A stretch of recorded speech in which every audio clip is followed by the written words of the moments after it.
a panelist. That's part of the connection here, and part of the reason we have him as part of our PBI family, our beluga boat family.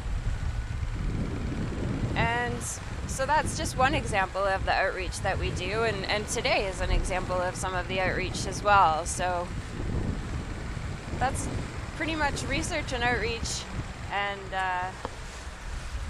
communication and sharing all of the knowledge that we gain and we gather from other people with the global community. So the Tundra Connections, going back to that, those discussions with experts are being broadcast out to the world.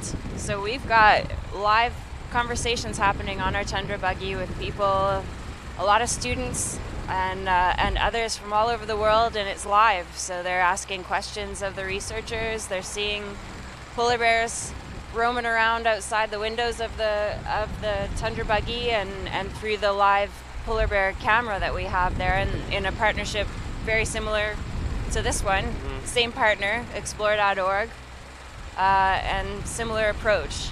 And we maneuver that camera around to help you see the polar bears that we are seeing. And it's worth, I guess, too, if people are curious about that, because they can go online with explore.org and check out some of the highlights and stuff. Absolutely. Just to see what exactly it is we're talking about. And yeah. That way you get a good idea. Yeah, it's a great program. And, this time on the boat and helping explore.org find captains like Kyron and get things up and running. It's good for the town. It's good for conservation of species that rely on sea ice. It really helps us to raise awareness. Mm-hmm. So it's a great experience. Yeah. Yeah. Is there going to be any polar bear bits coming up or anything?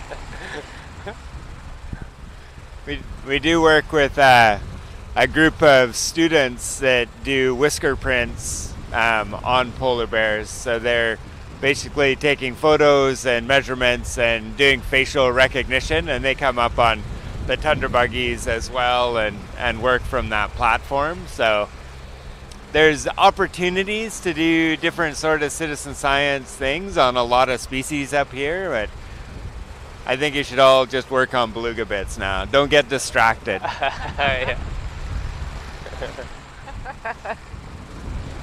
He's clearly got a bias here. Yeah. So why not seal bits? Why aren't we marrying your two passions?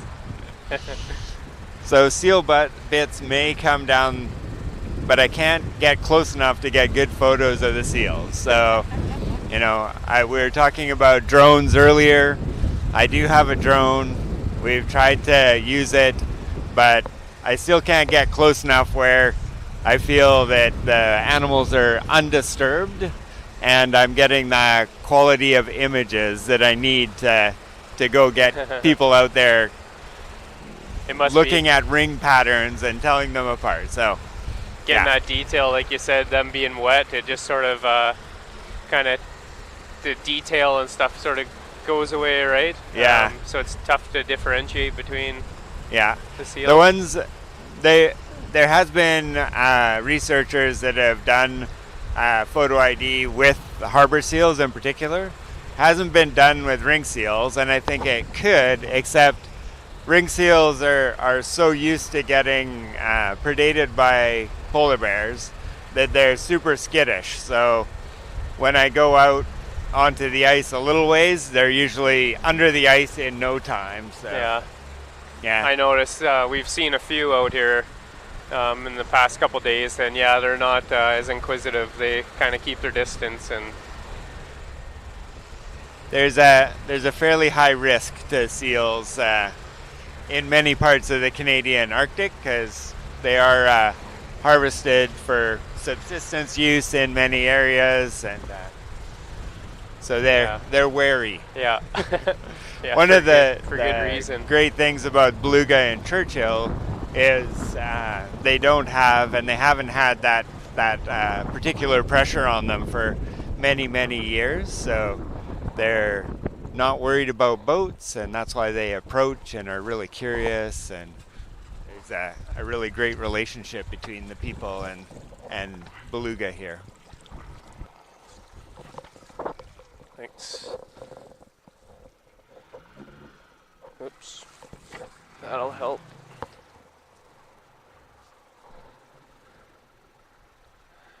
So that about wraps it up for the day.